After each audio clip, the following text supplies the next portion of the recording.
to people who are just joining me now, I typically use Periscope to broadcast live events, and we talk about Donald Trump, the Republican Party that enables him, and the problems with the descent of American democracy into something that more closely resembles an autocracy, where the rule of law has been degraded, institutions don't follow procedures or the rule of law, and instead close ranks around Donald Trump to protect him from the consequences of violating multiple American laws.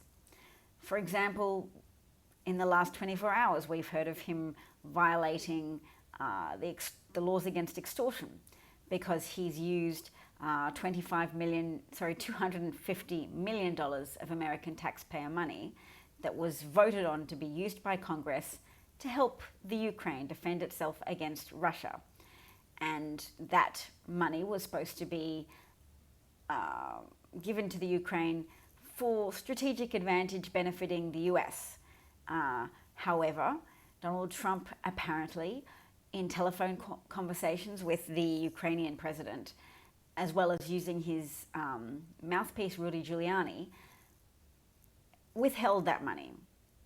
And in exchange for a promise to fabricate material that would reflect badly on Joe Biden. Fabricate, lie about, because the stuff Donald Trump rabbits on about has already been investigated and proven to be groundless. Joe Biden was Vice President of the United States, and he helped promote anti-corruption laws in the Ukraine. So, Donald Trump has been seeking to obtain foreign help with defeating his political adversaries for a second time. A little bit more secretively this time, although it was secretively last time as well, but with $250 million of American public money at stake as well. Money that was supposed to go to help the Ukraine military aid to defend against Russian incursions and Russian invasions. Because Putin has got the expansionism of Hitler, and Trump has less of the expansionism, but similar amounts of willingness to target and scapegoat demographic groups, to whip up a type of fervor and a type of tribalistic instinct that allows people to bypass their logic circuits. So they can't adequately evaluate anymore what's good for their country. They just know that they feel cherished, loved, prioritized, and championed, and that this is all going to come at the downfall of their enemies as well, because there will be a wall built, blah blah blah. Mexicans are rapists, they're criminals, in much the same way in which Hitler used to publish a weekly list of crimes committed by Jewish people.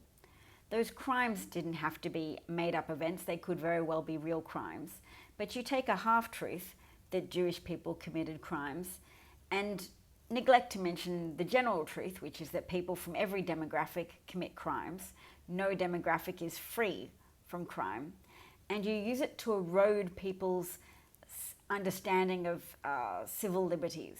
You use it to erode what citizenship means in your country. So you forget that Jewish people deserve the same legal protections as other people. You forget that migrants in America and asylum seekers are supposed to fall under long-standing legislation from the American government, legal protections for migrants. Donald Trump violates that in the same way that the German government violated Jewish people's right to live in their own homes and conduct their own lives, free from being shipped off via mass government intervention and government-sponsored violence and persecution to ship Jews away from their homes and take them to work camps. When you have a country that starts to go, oppress those people who are a bit different. We've been told they're all criminals, and we're willing and ready to believe that because we're easily brainwashed, gullible people with an overweening sense of superiority that has made us believe we're exceptional, and we've just found this perfect charlatan. It's a match made in heaven.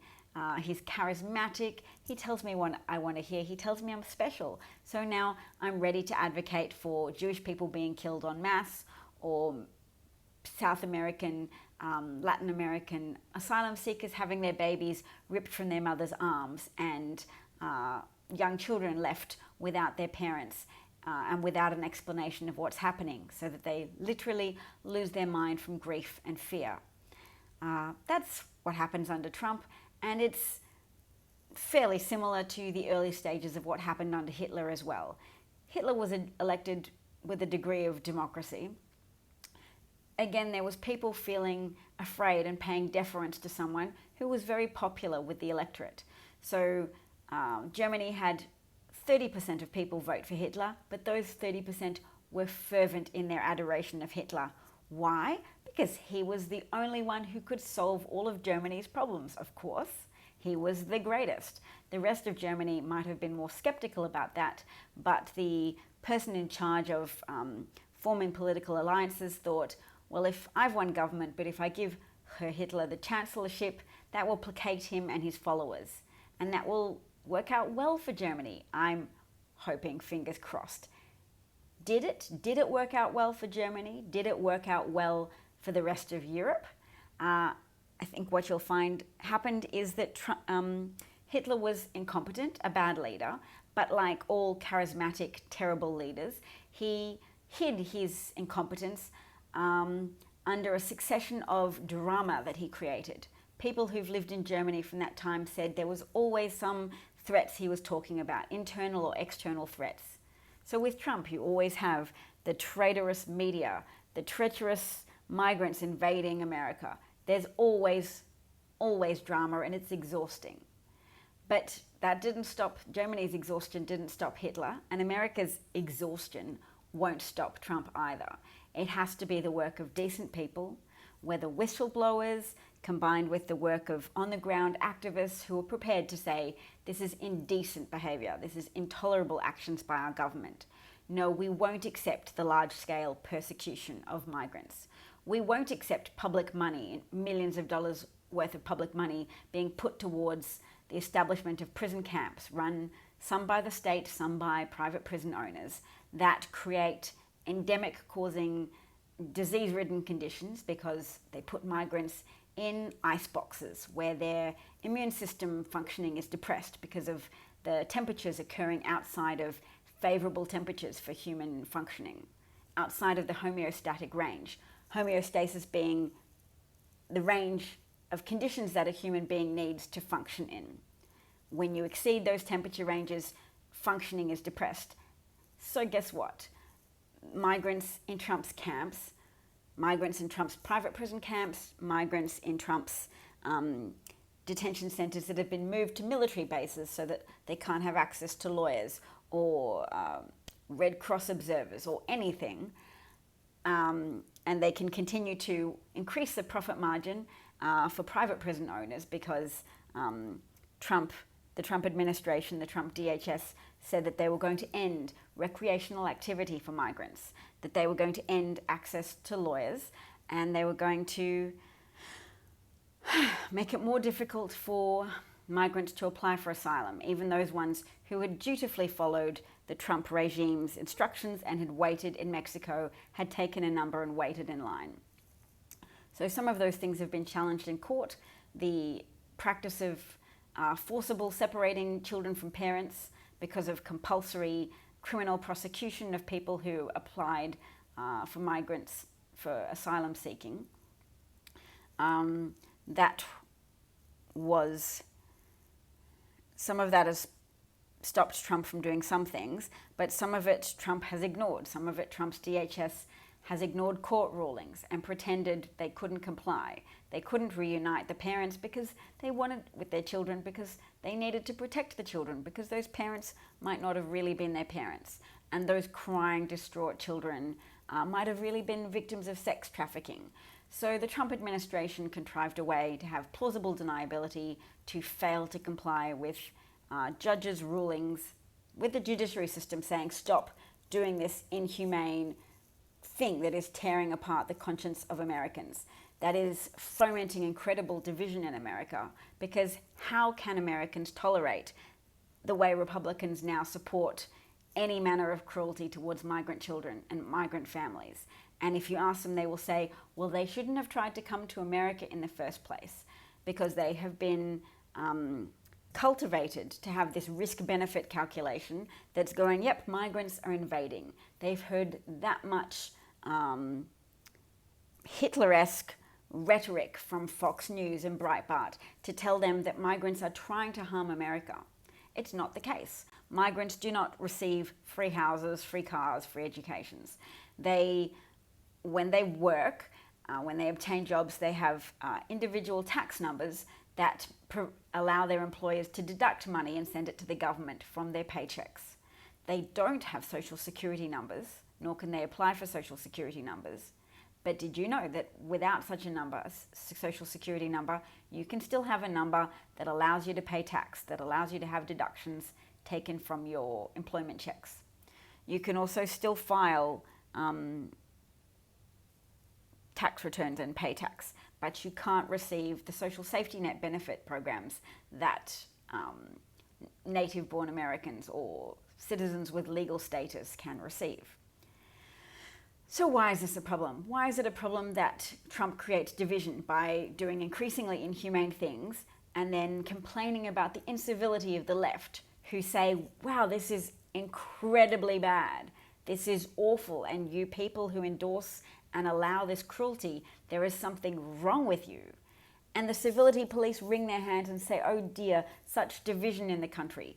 Division is appropriate at this point in time because some people have to break away from the mass delusion that is Hitler-esque Trumpism and condemn it.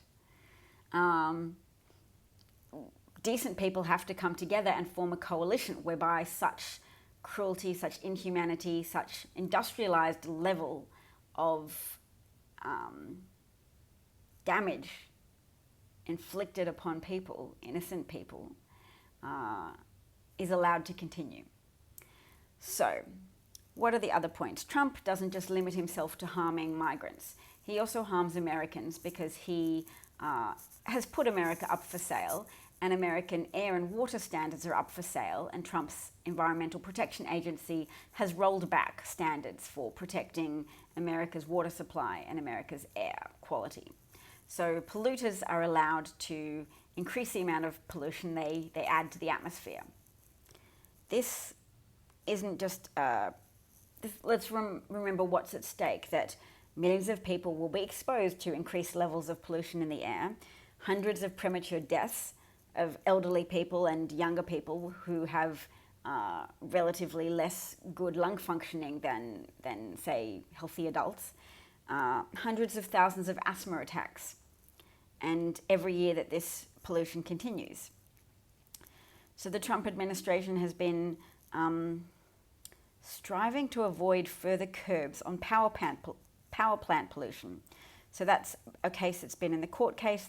The Green people won that case. Not literally green people, but green advocates who want to protect Americans from having air pollution that's so significant that it causes respiratory problems for babies, for children, for elderly people, that causes hundreds of thousands of premature deaths, that causes hundreds of thousands of cases of childhood asthma.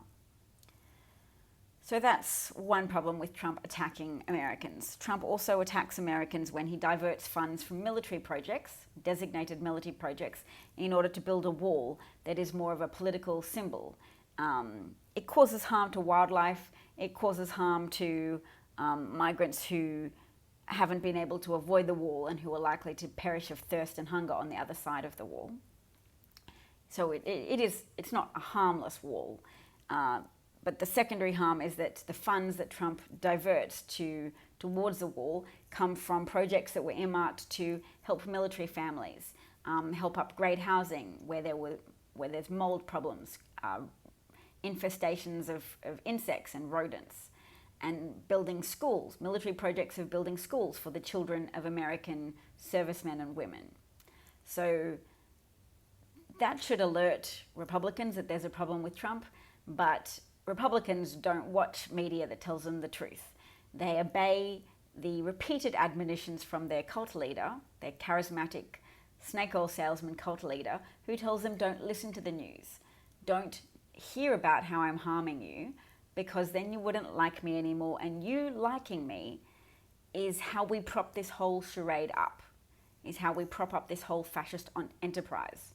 So your adoration for me doesn't just create some votes for me from this solid base, it also intimidates everybody else out of complaining that democracy is being eroded, that Mitch McConnell won't pass a bill that protects American votes against hacking, against software rewiring that changes votes, against things being inauditable, i.e. you can't go back and count them and check that people's votes were counted accurately because Mitch McConnell won't bring out the security bill and allow a vote on it to create safer, secure election systems, such as hand-marked paper ballots. So, why are the Republicans doing that? It's not because they're cowardly, it's not because they're act spines. Potentially they're being blackmailed about their knowledge, their awareness, their participation in large-scale theft of elections, large-scale electoral fraud, such as we've heard of happening in North Carolina, where the Republican candidate Mark Harris won the election, but employed someone, Dowless, who hired other people to go around to people's houses, collecting incomplete ballot forms, absentee ballot forms, taking them back to the Republican campaign headquarters and filling them out with Republican candidates, and then falsely signing their name as having witnessed them, being filled out by the original authentic voting person, and sending them off to be counted for the Republican. But North Carolinians got to have a second election. They got to have a special election because that electoral fraud was discovered. Wasn't talked about enough because people need to know that that pattern that was evident in that election is likely to have been replicated across multiple American states, which would be one explanation for why senators such as Lindsey Graham, who went from condemning Trump as a bigot, as a racist, as a nutjob, to endorsing Trump in the most positive of terms and going to bat for him and doing all sorts of ridiculous things,